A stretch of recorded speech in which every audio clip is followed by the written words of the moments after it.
Hello everyone, I hope you all are doing amazing. Guys, आप लोगों में से कुछ लोगों ने मुझसे कुछ डाउट्स थे फ्लाइंग रिक्वायरमेंट्स के रिगार्डिंग कि अगर आप लोग बाहर से फ्लाइंग करते हो, फॉर एग्जांपल आप अब्रॉड से फ्लाइंग करते हो, तो डीजीसीए के ऐसे कौन से फ्लाइंग रिक्वायरमेंट्स है जो कंप्लीट होना बहुत ज़रूरी है। अगर ये कंप्लीट नहीं होती है तो डीजीसीए आपका लाइसेंस इशू नहीं करता है।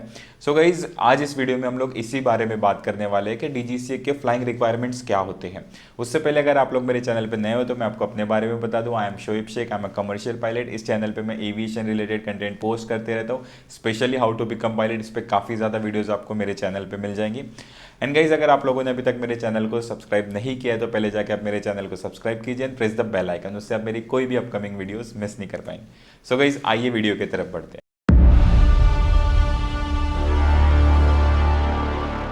गाइज, वैसे आपको सीपीएल के लिए अराउंड 200 आवर्स की फ्लाइंग करनी होती है।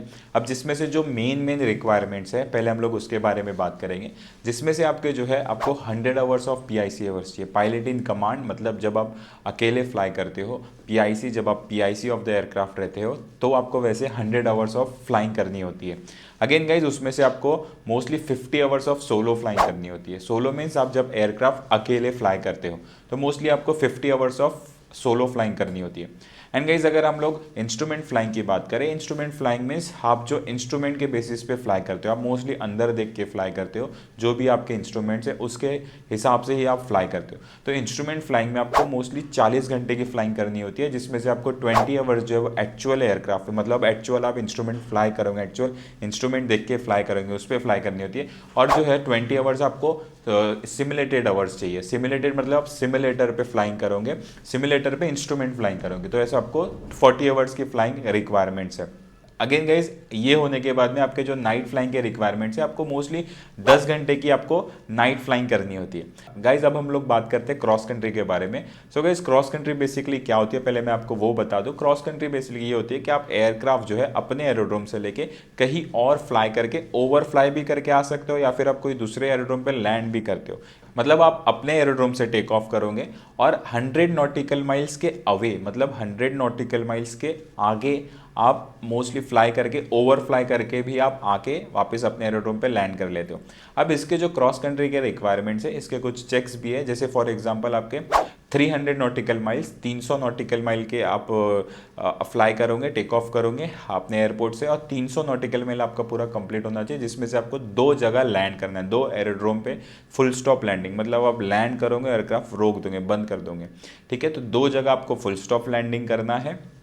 और उसके बाद में आपको एक और चेक है, इसमें एक चेक होता है जिसमें 250 नॉटिकल माइल का चेक होता है, जिसमें से आप एक एयरपोर्ट पे लैंड करोगे, ठीक है। आप पूरा 250 नॉटिकल माइल कंप्लीट करके आगे आप अपने एरोड्रोम पे वापस से आओगे, जिसमें से आप एक एरोड्रोम पे लैंड करोगे, ये होता है। अगेन गाइस, नाइट फ्लाइंग में आपका, नाइट फ्लाइंग में भी होता है 120 नॉटिकल माइल्स, आपको सिर्फ ओवर फ्लाई करके वापस आके लैंड करना है। ये आपके कुछ रिक्वायरमेंट्स होते हैं जो आपको कंप्लीट करने होते हैं। अब जो गाइस, अगर आप मल्टी इंजन करते हो तो मल्टी इंजन पे आपको 15 आवर्स ऑफ फ्लाइंग करनी होती है। मतलब 200 आवर्स में से 185 आवर्स आप सिंगल इंजन पे करते हो, एयरक्राफ्ट जिसके पास में सिर्फ एक इंजन होता है, और 15 आवर्स जो है वो आप मल्टी इंजन पे फ्लाई करोगे, एयरक्राफ्ट जिसके पास में 2 इंजन होते हैं। सो गाइज, ये आपके रिक्वायरमेंट्स है आपके फ्लाइंग के। 200 आवर्स की जो फ्लाइंग करते हो आप, उसमें से आपके ये सारे रिक्वायरमेंट्स है। अब गाइज, इसमें जो मेन रिक्वायरमेंट्स ये है, जो लास्ट 6 मंथ्स के रिक्वायरमेंट है। अब लास्ट 6 मंथ्स के रिक्वायरमेंट क्या होते हैं कि गाइज, जब आप सीपीएल के लिए एप्लीकेशन डालोगे, मतलब सीपीएल के लिए अप्लाई करने जाओगे, तो ये जो रिक्वायरमेंट 6 मंथ्स के, ये आपके लास्ट 6 मंथ्स में आपने ये फ्लाइंग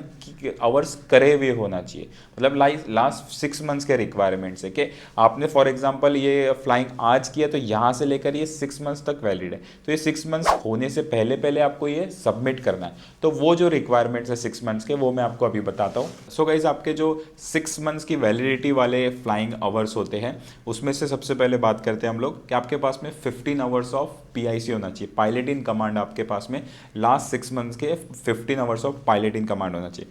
उसके बाद में गाइज, आप इंस्ट्रूमेंट फ्लाइंग की बात करें तो आपके पास में 5 आवर्स ऑफ इंस्ट्रूमेंट फ्लाइंग होना चाहिए लास्ट 6 मंथ्स के लिए, जो वैलिड होते हैं। उसके बाद में अगर मैं बात करूं तो आपके पास में नाइट फ्लाइंग होना चाहिए, मतलब 5 घंटे की आपके पास में night flying, solo night flying होना चाहिए, जिसमें आप 10 टेक ऑफ और 10 लैंडिंग्स करोगे। सो ये आपके लास्ट 6 मंथ्स की वैलिड होना चाहिए, 5 hours of night flying. Then guys आपका जो अगर आप आईआर भी अप्लाई कर रहे हो, आईआर आपने किया है, आईआर चेक दिया है आपका, तो आई इंस्ट्रूमेंट रेटिंग का जो चेक होता है वो आपका लास्ट 6 मंथ्स में होना चाहिए। इसकी वैलिडिटी मतलब ना लास्ट 6 मंथ्स में आपने वो चेक करना चाहिए जब आप एप्लीकेशन दे रहे हो, डीजीसी में आप एप्लीकेशन दे रहे हो सीपीएल के लिए। अगेन गाइज आपका जो उसके बाद में आपका general flying test by day, आप जनरल फ्लाइंग टेस्ट होता है जीएफटी डे जिसे कहते हैं, और GFT night, general flying test by night, ये भी आपका लास्ट 6 मंथ्स में होना चाहिए। अगेन गाइज इसमें जो आपका जो 250 नॉटिकल माइल्स है, 250 नॉटिकल माइल्स ये एक चेक होता है, ये क्रॉस कंट्री चेक होता है जहाँ पे आप एक एयरपोर्ट पे लैंड करोगे, तो ये भी आपका लास्ट 6 मंथ्स के लिए होना चाहिए। अगेन गाइज उसके बाद में आपका 120 नॉटिकल माइल जो है नाइट फ्लाइंग है, by night 120 nautical mile by night flying आप जो करोगे, ये भी लास्ट 6 मंथ के लिए आपका चेक होना चाहिए। अगेन गाइज ये जो है ये रिक्वायरमेंट्स आप एक बार फिर भी डीजीसीए की वेबसाइट पे जाके आप चेक कर लीजिएगा कि ये क्या रिक्वायरमेंट्स होते हैं, क्योंकि आपको जो करंट रिक्वायरमेंट्स है जो मोस्टली यही रिक्वायरमेंट्स होते हैं, बट अगर फॉर योर कन्फर्मेशन आप एक बार डीजीसीए की वेबसाइट पर जाके भी एक बार चेक कर लीजिएगा। सो गाइज अगर आपको और भी कुछ डाउट्स है तो आप मुझे कमेंट करके पूछ सकते हो, या फिर आप मुझे टेक्स्ट भी करके पूछ सकते हो, डीएम करके पूछ सकते हो। And guys if you want to talk to me one on how to become pilot, you can join our counseling session. Nowadays we are taking daily counseling sessions. आपको बुक कैसे करना है तो आपको मुझे कांटेक्ट करना होगा, my contact details is displaying on the screen. So guys आज के लिए इतना ही, मिलते हैं नेक्स्ट वीडियो में, तब तक के लिए stay safe, stay happy and keep smiling. जय हिंद।